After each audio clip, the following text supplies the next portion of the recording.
School of magic season 2 title प्रत्यपर्क चरावाहा। चीन के उत्तर पश्चिम भेड़ों का एक झुंड धीरे धीरे ढलान पर चढ़ रहा था। उनका सफेद फर आसमान में तैरते बादलों जैसा लग रहा था, बादलों के प्रतिबिंबों जैसा। एक चरावाहा सूरज की रोशनी से दूर एक चट्टान पर बैठा था।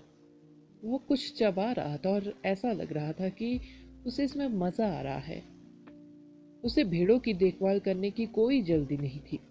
उसने भेड़ों को अपने आप चलने दिया, मानो वे इस बात की चिंता नहीं करते थे कि वह भटक जाएंगी या जंगलों में किसी भेड़िए द्वारा खा ली जाएगी। वह जबकि ही लेने वाला था कि अचानक उसे अपने पीछे कुछ होने का एहसास हुआ। उसने पलटकर देखा तो पत्थर के पीछे ढीली जमीन पर एक रेखा चित्र उभर रहा था। रेखा चित्र में अज्ञात पात्रों की एक पंक्ति बनी हुई थी। जादुई पात्रों को देखकर चरवाहा मुस्कुराया। आखिरकार तुमने मुझे याद कर लिया। वाक्य पूरा करने में कुछ समय लगा। ब्लू टीकन ईगल आई को माउंट लुई से प्रत्यपर्ती करे। उसने कोल्ड प्रिंस के लिए मैजिक एसोसिएशन के एक एल्डर को बाहर निकाला है। उसके पास योग्यता है। चरवाहे ने सेंटेंस पढ़ा, ऐसे अभिनय किया जैसे वह उनसे बातचीत कर रहा हो। उसने शब्दों पर ईमानदारी से सिर भी झुकाया। मैं सेवा करने को तैयार हूँ, लेकिन क्या मेरे लिए सिर्फ ब्लू टीकन के लिए ऐसा करना जरूरी है? बेवकूफ युवा। एक्सट्रेडिटर कहाँ है? चरवाहे ने पूछा। कोल्ड प्रिंस को जनशक्ति की आवश्यकता है। मैंने पहले ही कई प्रत्ययनकर्ताओं को योग्य और शिष्यों को वापस लाने के लिए भेज दिया है। ब्लू टीकन ईगल आई की स्थिति उतनी सरल नहीं है जितनी आप कल्पना करते हैं। मैजिक एसोसिएशन अभी भी उस पर नजर रख सकता है। जमीन पर दिखाई दिया। मैं समझ गया। आप चाहते हैं कि मैं उसके पीछे पड़े कीटों को भी आसानी से खत्म कर दूं। उम्मीद है कि मैजिक एसोसिएशन किसी योग्य व्यक्ति को भेजेगा, अन्यथा उन्हें मारना भेड़ों को मारने से ज्यादा आसान है। यही वजह है कि मैं अब भेड़ों की देखभाल करना पसंद करूंगा। चरवाहे ने जवाब दिया। आगे कोई प्रतिक्रिया नहीं हुई, क्योंकि चरवाहा उसके उद्देश्य को समझ गया था। चरवाहा ने जोर से सीटी बजाई। वहां बिखरी भेड़ें तुरंत चरवाहे के पास इकट्ठी हो गई। वे जल्दी में लग रहे थे, इसलिए नहीं कि वे अच्छी तरह ट्रेंड थे, बल्कि इसलिए कि अगर वे देर से पहुंचे तो उनके साथ कुछ भयानक हो सकता था। चलो चले, मुझे यकीन है तुम सब भी घास खाकर थक गई होंगी। अब समय आ गया है कि इसे बदला जाए, चरवाहा ने उनसे कहा। नानपिंग शहर। माउंट वुई से एक बस शहर में आई। हल्के नीले रंग की स्वेटशर्ट पहने चैंगिंग बस से उतरी। उसके पीछे एक बूढ़ा आदमी था जिसके हाथ में छड़ी थी। जब वह बस से नीचे उतर रहा था तो वह थोड़ा डरा हुआ लग रहा था। चैंगिंग ने एक सौम्य मुस्कान के साथ बूढ़े आदमी की मदद करने के लिए अपना हाथ आगे बढ़ाया। बूढ़े व्यक्ति ने अपना आभार व्यक्त किया। उसने चैंगिंग को एक मंदरानी आड़ू भी दिया और कहा, इसे ले लो, यह बेहद मीठा है, मैंने इसे खुद लगाया है। चैंगिंग ने मैंडरिन लिया और बस स्टॉप के दूसरी तरफ चली गई। उसे लग रहा था कि वह यहाँ से किसी दूसरी बस में जा रही है। उसने मैंडरिन को एक कूड़ेदान में फेंक दिया, जिसके पास से वह घृणा से भरा चेहरा लेकर गुजरी।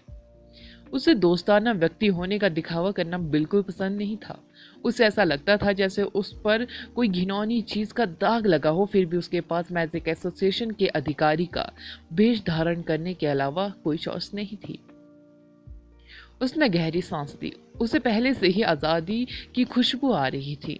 आज के बाद उसे अब कोई मुखौटा नहीं पहनना था। उसे अब अपने कंधों पर गंदी इंसानी खाल नहीं लपेटनी थी और बस खुद हो सकती थी। वो दूसरों को और खुद को अपनी मर्जी से प्रताड़ित कर सकती थी। बस स्टेशन के कोने में एक बस खड़ी थी।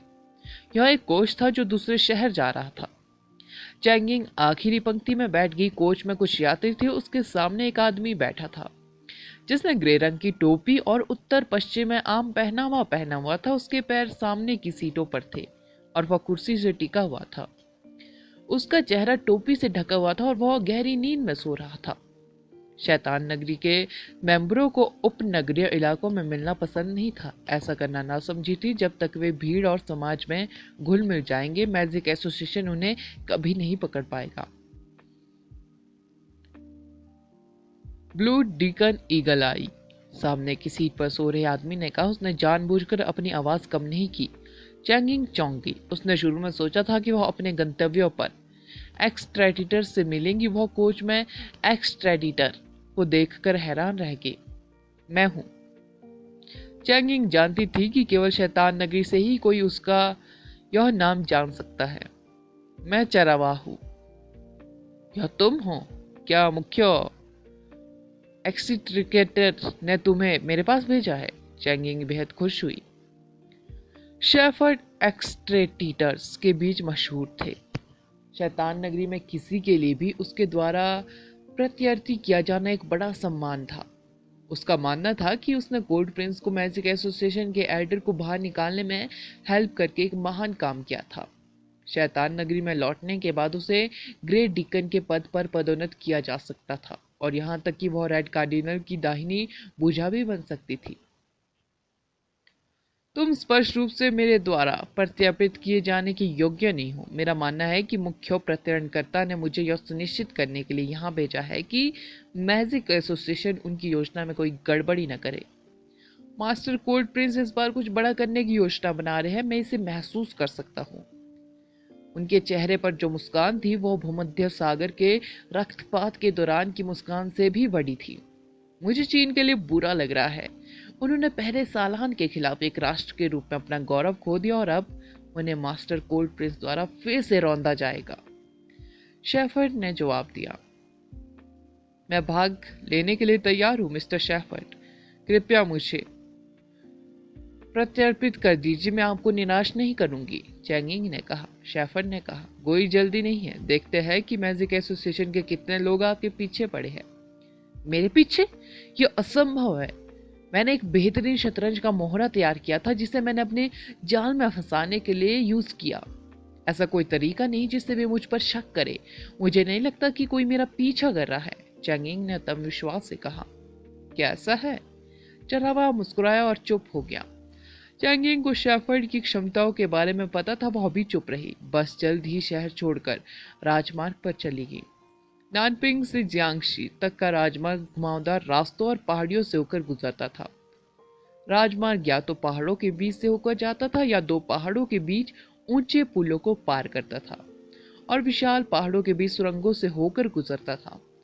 कोच एक पहाड़ से दूसरे पहाड़ तक जाता था, इसलिए यात्रा कभी खत्म न होने वाले पहाड़ों और धुंधली धुंध से घिरी रहती थी। यह काम करेगा, ग्रेविये ने कहा। क्या मतलब है तुम्हारा? चैंगिंग उलझन में थी। तो आप एक अयोग्य ब्लू डिकन हैं। आपको पता होना चाहिए कि आपको क्या करना चाहिए और पता लगाने का एक सरल तरीका है कि कोई आपके पीछे पड़ा है या नहीं। शेफर्ड ने कहा। आप मुझसे पूछ रहे हैं? चैंगिंग को जल्द ही एहसास हो गया कि वो किस बारे में बात कर रहा था। School of magic next episode title, बस में भीषण युद्ध। बस में एक बूढ़ा आदमी धीरे धीरे अपने पैरों पर खड़ा हुआ। उसने सावधानी से अपनी सीट के पीछे कुछ मंदारिन आड़ू छिपाया और उन्हें ढकने के लिए एक पुरानी शर्ट का इस्तेमाल किया, जैसे कि उसे डर था कि कोई उसके आड़ू चुरा लेगा। वो बस के पीछे बने शौचालयों में गया। कुछ देर तक संघर्ष करने के बाद उसने शौच जाने का फैसला किया। उसे अपने बेटे के घर पहुंचने में अभी 1 घंटे से ज्यादा का सफर बाकी था। तुम भी इसी बस में हो, क्या संयोग है। बूढ़े ने तुरंत आखिरी पंक्ति में बैठे चैंगिंग को पहचान लिया। उसके चेहरे पर एक दोस्ताना मुस्कान थी, जैसे वह उससे बात करने के लिए उत्सुक हो। आजकल लोग कम विनम्र हो गए हैं। आप जैसा कोई व्यक्ति मिलना वाकई दुर्लभ है, जो बुजुर्गों की मदद करने के लिए तैयार रहता है। मैंने आपको जो आड़ू दिए थे, क्या वह मीठा था? मैंने खुद इसे लगाया था। मेरे बेटे को बचपन में यह बेहद पसंद थे। जब भी मैं शहर में उससे मिलने जाता हूँ तो मैं हमेशा उसके लिए कुछ ले जाता हूँ। हाँ, शहर में काम करने के बाद से वो शायद ही कभी घर आता है। अब हम उतने करीब नहीं हैं। मुझे आश्चर्य है कि क्या मैं उसे और उसके परिवार को परेशान कर रहा हूँ। चैंगिंग ने चुपचाप बूढ़े आदमी को देखा। उसने पहले ही देख लिया था कि बूढ़ा आदमी भी उसी गंतव्य की ओर जा रहा था जहां वह जा रही थी। बूढ़े आदमी ने उसे गलत समझा था। उसे लगा कि चैंगिंग उसकी बात सुनने को तैयार है। उसने आगे कहा, लगता है मेरे पैरों में कुछ गड़बड़ है। मैं अब पहाड़ों में नहीं रह सकता और ना ही फल उगा सकता हूँ। डॉक्टर ने मुझे शहर में रहने का सुझाव दिया है क्योंकि पहाड़ों में ठंड होती है। लेकिन मेरी बहू मुझे ज़्यादा पसंद नहीं करती। इसके अलावा मुझे अपने पैरों की वजह से खुद से चलने में भी परेशानी हो रही है। मुझे आश्चर्य है कि क्या मैं अपने बेटे के लिए परेशानी का कारण बन जाऊंगा। मैं उन्हें परेशान नहीं करना चाहता, चैंगिंग ने कहा। यदि यह वास्तव में आपको परेशान कर रहा है तो मैं आपकी हेल्प कर सकती हूँ। सचमुच? कृपया मुझे बताइए, बूढ़े आदमी ने अचानक कहा। अगर तुम मर भी जाओ तो कोई बात नहीं। चैंगिंग की आवाज ठंडी होगी। उसने एक नुकीला हिमखंड पकड़ा जो कहीं से प्रकट हुआ था। उसने असहाय बूढ़े के दिल में छुरा घोंपा। बूढ़े आदमी को शुरू में कोई दर्द महसूस नहीं हुआ। उसे सिर्फ अपने दिल के आसपास ठंडक महसूस हुई। खून नहीं बह रहा था क्योंकि वह बर्फ से जम गया था। उसकी सांस भी धुंध में बदल गई थी। वह आश्चर्य से उस औरत को देखने लगा। बूढ़े आदमी ने मान लिया था कि चैंगिंग एक सौम्य और दयालु महिला है। उसने उसे सीढ़ियों से उतरने में भी हेल्प की और उसने आभार के प्रतीक के रूप में उसे एक आड़ू दिया था। इस छोटी सी मुलाकात ने बूढ़े आदमी को कुछ राहत दी थी। अगर कोई अजनबी भी उसके साथ इतना दोस्ताना व्यवहार करता है तो उसके बेटे का परिवार भी उसे परेशानी नहीं समझेगा। उसने कभी नहीं सोचा था कि एक दयालु महिला अचानक एक घृणित हत्यारण में बदल जाएंगी। मुझे लगता है कि आपके बेटे को यह केवल इसलिए पसंद है क्योंकि वह आप जैसे घटिया इंसान के अहंकार को ठेस नहीं पहुंचाना चाहता। आपके आड़ू काफी खराब थे। चैंगिंग मुस्कुराई और बूढ़े आदमी को धक्का देकर दूर कर दिया। बूढ़े आदमी ने उसे घूर कर देखा। अपने बेटे के मरने से पहले के घृणित चेहरे का ख्याल उसके दिमाग में आया। क्या यह सच था? क्या वह सच में इतना बुरा था? क्या वह सचमुच एक कूड़ा कचरा था? दर्द उसके पूरे शरीर में फैल गया, लेकिन किसी कारण से भावनात्मक दर्द उसके दिल के दर्द से भी ज्यादा बुरा था।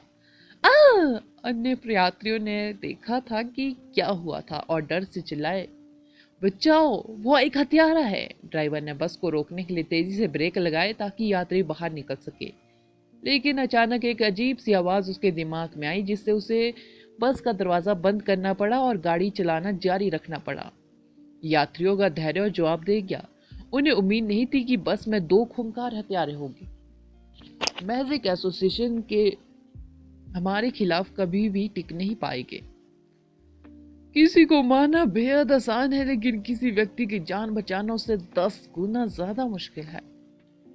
यह पता लगाना बेहद आसान है कि मैजिक एसोसिएशन हमारा पीछा कर रहा है या नहीं। हमें बस समाज के इन बेकार कीड़ों को मारना है। अगर वे आसपास है तो वे हमें रोकने के लिए खुद दिखाएंगे, सामने आएंगे। चरावा ने जमाई लेते हुए कहा। शैतान नगरी के हर मेंबर का प्रत्यर्पण एक इम्पोर्टेंट सुराग था जो मैजिक एसोसिएशन को शैतान नगरी तक ले जा सकता था। इसलिए जब भी शेफर्ड अपना काम करता था तो वह हमेशा इस सरल लेकिन प्रभावी तरीके का यूज करता था। लोगों की हत्या, इच्छानुसार हत्या। लोग जितने अधिक निर्दोष होंगे उतना ही अच्छा होगा। यदि मैजिक एसोसिएशन के लोग आसपास होते तो वे निश्चित रूप से हस्तक्षेप करते। अगर वे आसपास ना हो तो वे इसे सिर्फ मनोरंजन का जरिया माना सकते हैं। इसके अलावा दुनिया में लोगों की संख्या इतनी ज्यादा है, अगर वे सुबह से लेकर रात तक हत्याएं भी करें तो भी दुनिया पर कोई फर्क नहीं पड़ेगा। इसे जारी रखो, अपना समय लो। चलो उन लोगों को प्रताड़ित करते हैं जो हमारे रास्ते में है, चरावाय ने उससे कहा। मैंने इस दिन के लिए बेहद लंबा इंतजार किया है। चैंगिंग हंसी। उसने कोनों में छिपे और चीख रहे डरपोक यात्रियों को घूर कर देखा। पहाड़ों के ऊपर आसमान में सुनहरे पंखों की एक जोड़ी उड़ रही थी। वह बस में बैठे लोगों को उसे देखने से रोकने के लिए पहाड़ की एक तरफ खड़ा रहा। अरे, ऐसा लग रहा था कि वे बस में सवार लोगों की हत्या कर रहे हैं, आहन ने अचानक कहा। शैतान नगरी के वे गधे! आदर्श का दिल गुस्से से जल उठा। आप क्या कर रहे हैं? निवारक समिति के एक मेंबर ने तुरंत आदर्श को रोका। लोगों को बचाना जाहिर है, आदर्श ने कहा। अगर तुम अभी खुद को दिखाओगे तो उन्हें पता चल जाएगा कि हम उनका पीछा कर रहे हैं। यह आम तरीका है जिसे शैतान नगरी तब अपनाता है जब वे किसी इंपॉर्टेंट व्यक्ति को ट्रांसफर कर रहे होते हैं। अगर हम शैतान नगरी के इंपॉर्टेंट अधिकारी को हटाने के बारे में गंभीर है तो हमें इसे अनदेखा करना होगा। उन्हें बचाना एनफोर्सर्स का कर्तव्य है, लेकिन हमारा कर्तव्य उन्हें ट्रैक करना है। अगर हम सभी शैतान नगरी से निपटने में आपकी तरह आवेग में काम करते हैं तो हम कभी भी उनके ब्लू डिकर्स और रेड कार्डिनल्स का पता नहीं लगा पाएंगे। विनाश ने आदर्श को मजबूती से पकड़ रखा था। वह आदर्श को लापरवाही से काम करने नहीं देना चाहता था। विनाश लंबे समय से शैतान नगरी की तलाश कर रहा था। शैतान नगरी ने हमेशा उन्हें धोखा दिया था। मैजिक एसोसिएशन ने इस वजह से कभी कोई प्रगति नहीं की, इसलिए उन्होंने एक अलग दृष्टिकोण अपनाया। उनके जैसे लोगों को सिर्फ शैतान नगरी पर नजर रखने की जिम्मेदारी थी। चाहे कुछ भी हो जाए, उन्हें खुद को दिखाने की परमिशन नहीं थी। शैतान नगरी जैसे पंथ के खिलाफ वे सामान्य तरीकों का पालन करके कभी भी कोई प्रगति नहीं कर पाएंगे। तो तुम मुझे बस उन्हें मरते हुए देखने के लिए कह रहे हो? आदर्श ने विनाश को देखा। यदि आप रेड कार्डिनल को ट्रैक करने के बारे में गंभीर है तो आपको अपनी अंतरात्मा की निंदा सहनी होगी। चैंगिंग एक ब्लू डिकन है और उसके साथ एक्सट्रेडिटर उनके पास मौजूद सबसे अच्छे लोगों में से एक है। न केवल वह बेहद शक्तिशाली है बल्कि शैतान नगरी के हाई मेंबर्स तक उसकी सीधी पहुंच भी है। एक अच्छा मौका है कि हम चीफ एक्सट्रेडर या यहाँ तक कि रेड कार्डिनल की पहचान जान सके। बस में केवल 1 दर्जन लोग हैं। अगर हम रेड मैट्रिरेनिस की घटना जैसी किसी घटना को होने से रोक सकते हैं तो यह इसके लायक है। विनाश ने सख्ती से कहा। आदर्श बस के ठीक पीछे कार में था। उसने गहरी सांस ली। वह खड़ा था और उसके चारों ओर चांदी के तारे टिमटिमा रहे थे। स्टार पैटर्न में स्टार मिलते जा रहे थे और अंततः एक स्टार कॉन्स्टलेशन का निर्माण हो। मुझे डर है कि मैं आपसे सहमत नहीं हूं। मैं आपकी तरह ट्रैकर नहीं हूं और मुझे यहाँ बड़ी तस्वीर की परवाह नहीं है। हम उन्हें रोकने के लिए हमेशा कोई और तरीका खोज सकते हैं, लेकिन मरे हुए को वापस नहीं ला सकते। मैं अपने जीवन के बाकी समय के लिए अपराध बोध को ढोना नहीं चाहता, आदर्श ने कहा। जैसे ही उसने अपना सेंटेंस खत्म किया, उसके चारों ओर स्टार्स की संख्या 343 तक पहुंच गई।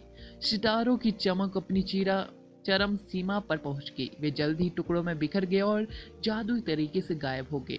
अगले ही पल आदर्श बस की छत पर दिखाई दिया। विनाश ने तेज हवा में खड़े आदर्श की आकृति को देखा। वह एक पल के लिए अवाक रह गया। हर व्यक्ति को अपने अपने फैसले लेने थे। इसका मतलब यह नहीं था कि आदर्श गलत काम कर रहा था। विनाश समझ गया था कि वर्ल्ड कॉलेज टूर्नामेंट में सबसे मजबूत प्रतिभागी का दिल बिना किसी प्रतिबंध के जलती हुई आग की तरह था। लानत है, मैं भी इसे और बर्दाश्त नहीं करूंगा। मैं उन 2 कमीनों को मार डालूंगा। आहन आसमान से गोता लगाता हुआ नीचे आया और बस की छत पर भारी रूप से उतरा। टक्कर से छत में छेद हो गया। आदर्श और आहन बस में कूद गए। बस काफी बड़ी थी। इसमें एक बड़ा रास्ता था। ड्राइवर का दिमाग कंट्रोल हो रहा था। बस अभी भी हाईवे पर स्पीड पकड़ रही थी। अब एक तेज हवा छेद से अंदर आ रही थी, जिससे बस के अंदर रखी चीजें उड़ रही थी। लोगों को बचाओ, आदर्श ने आहन से कहा। समझ गया। आहन के पास असाधारण डिफेंस शक्तियां थी। उसे इंसानों की रक्षा करने में कोई समस्या नहीं होगी। उन्होंने तुरंत यात्रियों पर वाटर शील्ड डाल दिया। एक सुनहरी दीवार ने बस को 2 भागों में विभाजित कर दिया, जिससे यात्रियों को कोई नुकसान नहीं पहुंच पाए। आदर्श ने देखा कि सभी यात्री बस के आगे आगे है। उसने निर्णायक रूप से लाइटनिंग का एक बोल्ट बुलाया। लाइटनिंग का एक बोल्ट उस स्थान पर गिरा जहां आहन ने अपनी डिफेंस रखी थी, जिससे बस 2 टुकड़ों में बंट गई। बस का दूसरा हिस्सा अपनी स्पीड खोने लगा, लेकिन अगला हिस्सा तेजी से आगे बढ़ा। आदर्श बस के दूसरे हिस्से में रह गया था। वह बस के उस हिस्से के पास खड़ा था जहां बस 2 हिस्सों में बंटी हुई थी और शेफर्ड और चैंगिंग को ठंगी निगाहों से देख रहा था। जब उसने मृत बूढ़े को देखा तो उसका सीना गुस्से से जल रहा था। जब हमने सिर्फ एक व्यक्ति को मारा था, तब भी तुम इसे बर्दाश्त नहीं कर पाए। चरवाहा ने आह भरी। तुम शायद नए एनफोर्सर हो। बस में 15 लोग थे। अगर तुम नहीं आते तो सिर्फ 15 लोग मरते, लेकिन अब तुम और तुम्हारे साथी को मिलाकर 17 लोग हो चुके हैं। चरवाहा तब भी बैठा रहा जब बस का दूसरा हिस्सा जोर जोर से हिल रहा था। प्रवर्तक, वह कोई प्रवर्तक नहीं है, यानी एनफोर्सर नहीं है, वह आदर्श है। चैंगिंग ने आदर्श को तुरंत पहचान लिया।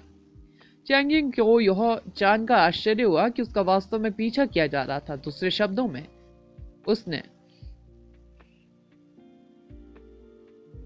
अपनी भतीजी को बिना किसी कारण के मार डाला था। उसकी पहचान उजागर हो चुकी थी। आदर्श, ओह, अब मुझे याद आया, तुम ही वो आदमी हो जिसने सलान को बेहद बड़ा सिरदर्द दिया था। मुझे लगता है कि वे तुम्हें वर्ल्ड कॉलेज टूर्नामेंट का सबसे मजबूत प्रतिभागी भी कहते हैं। यह पता चला कि चीफ एक्स्ट्रेटिडर मुझसे झूठ नहीं बोल रहे थे। यह वाकई एक दिलचस्प काम है। शेफर्ड आखिरकार अपने पैरों पर खड़ा हुआ और आदर्श को करीब से देखने लगा। अगला एपिसोड जानने के लिए बने रहे मेरे इस चैनल के साथ। Thank you.